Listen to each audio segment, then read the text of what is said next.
To 24/7 news TV. Big boss house లో మూడో వారం ఎలిమినేషన్ అనేది ఉత్కంఠ రేపుతోంది. ప్రస్తుతం హౌస్ లో కూడా ఇదే డిస్కషన్ నడుస్తోంది. బిగ్ బాస్ అనలిస్ట్ పరిటాల మూర్తి గారు మనతో ఉన్నారు. ఆయన్ని అడిగి మరిన్ని విషయాలు తెలుసుకుందాం. నమస్తే సార్. నమస్తే బాగున్నావా? బాగున్నాను సార్, మీరు బాగున్నారా? Yeah. సోనియా అండ్ నిఖిల్ మధ్య అసలు ఏం జరుగుతుంది? రెడ్ ఎక్ తనకి ఇవ్వడానికి అసలు ఇవ్వడం కరెక్టేనా?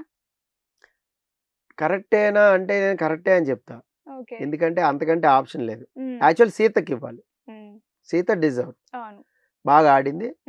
బాగా అంతకు ముందు కూడా గేమ్ ఓవరాల్ గేమ్ చూడాలి.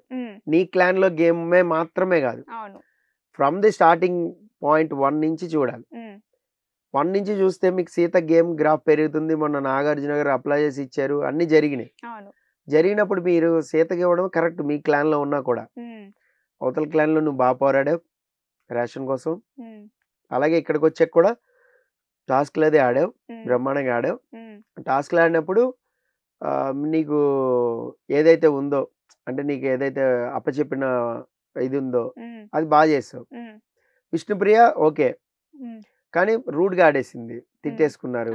సీత కూడా రూడ్గానే ఆడింది, కానీ ఏంటంటే డిజర్వ్ క్యాండిడేట్. పృథ్వీ ఎంత అగ్రెసివ్గా ఆడాడు తెలుసు. వీళ్ళిద్దరిలో కనీసం చూజ్ చేసుకుని ఉండాల్సింది నిఖిల్, బట్ సోనియాకి ఇచ్చాడు. సోనియాకి ఎందుకు ఇచ్చాను అనేది రీజన్ చెప్పాడు. అందుకే నేను కొంచెం కరెక్టే అనిపిస్తుంది. సో నాకైతే సీతకి ఇవ్వాలనిపించింది ఆనెస్ట్ గా. సీతకి ఇచ్చుంటే నిఖిల్ మంచి హైట్స్కి వెళ్ళేవాడు. అరే మంచి జెన్యున్ గా ఇచ్చాడేమని. బట్ సోనియా ఫ్రెండ్ కదా, అట్లా లాగేస్తా ఉంది, ఇవ్వాలి తనకే. దానికి రీజన్ చెప్పాడు పృథ్వీకి. ఏమని, ఇన్ని కబుర్లు చెప్తుంది కదా, ఇన్ని మాటలు మాట్లాడుతుంది కదా, తను చీఫ్ అయితే ఎలా కమెంట్ చేస్తుంది, ఎట్లుంటుందో నేను చూడాలనుకుంటున్నా, అందుకని ఇచ్చాను. అది ఫేవరిజం చేయాలి అనుకుంటే యాక్చువల్గా ఆ గేమే ఓడిపోవచ్చుగా. ఆడే గేమ్ ఏదైతే ఉందో ఆ గేమే ఓడిపోవచ్చు. చాలా మంది ఫేవర్ చేశాడు, ఫ్రెండ్ కాబట్టి ఇచ్చాడు, అది ఇది మాట్లాడుతున్నారు. కామెంట్స్ కూడా వస్తున్నాయి.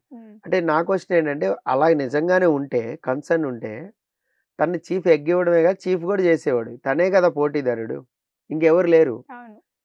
తన ఆ గేమ్ ఓడిపోతే తనే చీఫ్. ఇప్పుడు మొత్తం హౌస్ మొత్తానికి క్లాన్ మొత్తం ఒకటే. ఇప్పుడు హౌస్ మొత్తం క్లాన్ కి తనే చీఫ్ ఉండేది. సో అప్పుడు ఎలా ఉంటది అనేది అప్పుడు కూడా చూడొచ్చు కదా. తను రెడ్ ఎగ్ ఇచ్చే ఎందుకు చూడాలి? సమ్మోర్ ఏంటంటే ఇంకా మేబీ కాంపిటీటర్స్ వస్తారేమో అని తిని అనుకున్నాడు, ఇంకా ఉంటారేమో కాంపిటీటర్స్. బట్ బిగ్ బాస్ ఏం చేశాడు, మిగతా ముగ్గురిని కాంపిటీటర్ చెయ్యట్లేదు అని చెప్పి రెడ్ ఎగ్ ఇమ్మన్నాడు. అప్పుడు ఆల్రెడీ ఫిక్స్ అయిపోయి ఉన్నాడు, నేను సోనియాకి ఇచ్చేద్దామని 2-3 సార్లు చెప్పున్నాడు తనతో. సో ఇవ్వకుండా వేరే వాళ్ళకి వెంటనే డెసిషన్ మార్చుకోలేడు. అందుకే అంట స్పాట్లో డెసిషన్ మార్చుకోవాలా బిగ్ బాస్ హౌస్లో ఉన్నప్పుడు. సో నిఖిల్ స్పాట్లో విన్నాడు, ఎవరు కాంపిటీటర్స్ లేరు, ఇప్పుడు నేనే ఆడాలి. నేను ఆడాలంటే నాకు సమూజ్జి పృథ్వీకి ఇవ్వచ్చు, లేదంటే నేను ఎవరైనా సీత క్లాన్ చీఫ్ అవ్వాలంటే సీతకి ఇద్దాం. ఇలా వెంటనే డెసిషన్ మార్చుకుంటే ఇట్టేవాడు. బట్ ఇక్కడ ఆల్రెడీ చెప్పేశాడు, ఇద్దామని ముందే ఫిక్స్ అయిపోయాడు కాబట్టి అటు ఇచ్చాడు అనమాట. సో అది జరిగింది వాళ్ళకి. సో మధ్యలో ఇంకా వాళ్ళు ఫుడ్ తినేటప్పుడు అలకలు మనం చూస్తానే ఉన్నాం. నువ్వు తినేటప్పుడు చెప్పావా నాకు నేను రావడానికి, చిన్నవి ఉంటాయి, ఆర్గ్యుమెంట్స్ అయి ఉంటాయి. అలాగే స్మోక్ చేయొద్దని చెప్తుందని, సంథింగ్ నువ్వు వెళ్ళి రావద్దని చెప్తుంది, తిని ఇలా తీసుకున్నాడు దాన్ని. నన్ను కమెంట్ చేస్తుంది ఏంటి తను అని తిను వేరే వాళ్ళ దగ్గర మాట్లాడు. అలాగే వేరే కంటెస్టెంట్స్ దగ్గర కూడా సోనియా గురించి మాట్లాడుతున్నాడు వెళ్ళి నిఖిల్. మేబీ ఆ క్లిప్స్ అవి చూపిస్తే తను ఇంకా నిఖిల్తో కూడా మాట్లాడడం మానేస్తుందేమో, షేర్ చేసుకోవడం కానీ ఏదైనా మానేస్తుందేమో.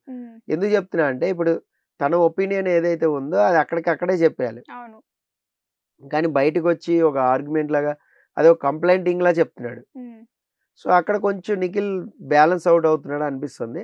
బట్ టాస్క్లు బాగా ఆడుతున్నాడు కాబట్టి, టాస్క్లో పర్ఫార్మెన్స్ బాగుంటుంది కాబట్టి గ్రాఫ్ అనేది అలా వెళ్తుంది తప్ప మామూలుగా తను ఆడే మైండ్ గేమ్ అయితే ఏం లేదు, అస్సలు లేదు. ఇంకా సోనియా అయినా కొంచెం మైండ్ గేమ్ ఆడుతుంది, కానీ అక్కడక్కడ తినైతే ఖచ్చితంగా ఏం ఆడట్లేదు, కనిపించట్లే మనకి. సోనియా కూడా మాట్లాడింది కదా అబ్బాయి దగ్గర, ఎమోషనల్ గా మాట్లాడతాడు, అవి నాకు నచ్చట్లేదు, నాకు కోపం వస్తుంది. ఆమె కూడా వెనకాల మాట్లాడుతుంది కదా, దాన్ని ఎలా చూడాలి? ఆమె కూడా వెనకాల కాదు, వీళ్ళు గ్రూప్ కదా. గ్రూప్ ఎవరెవరు మీకు? అబ్బాయి, పృథ్వీ, సోనియా, నిఖిల్, వీళ్ళు నలుగురు ఎవరైనా చర్చించుకున్నా మనకు అది ప్రాబ్లం ఉండదు, అది వెనకాల మాట్లాడినట్టు అవ్వదు, వాళ్ళు మాట్లాడుకున్నట్టే అవుతుంది. బట్ నిఖిల్ వెళ్ళి ఇక్కడ సీత, విష్ణుప్రియ ఉన్నప్పుడు పర్టికులర్గా చెప్తున్నాడు, సో వీళ్ళు గ్రూప్ లో కలవలేదు అసలు. ఓకే. సో సోనియా అంటే వాళ్ళకి అంత ఇది లేదు, అలా అని అంత మంచి ఒపీనియన్ లేదు. ఎందుకంటే ఫస్ట్ గొడవ పడిందే విష్ణుప్రియ సోనియా, అవును. మన ట్రిగ్గర్ అయింది వాళ్ళిద్దరు.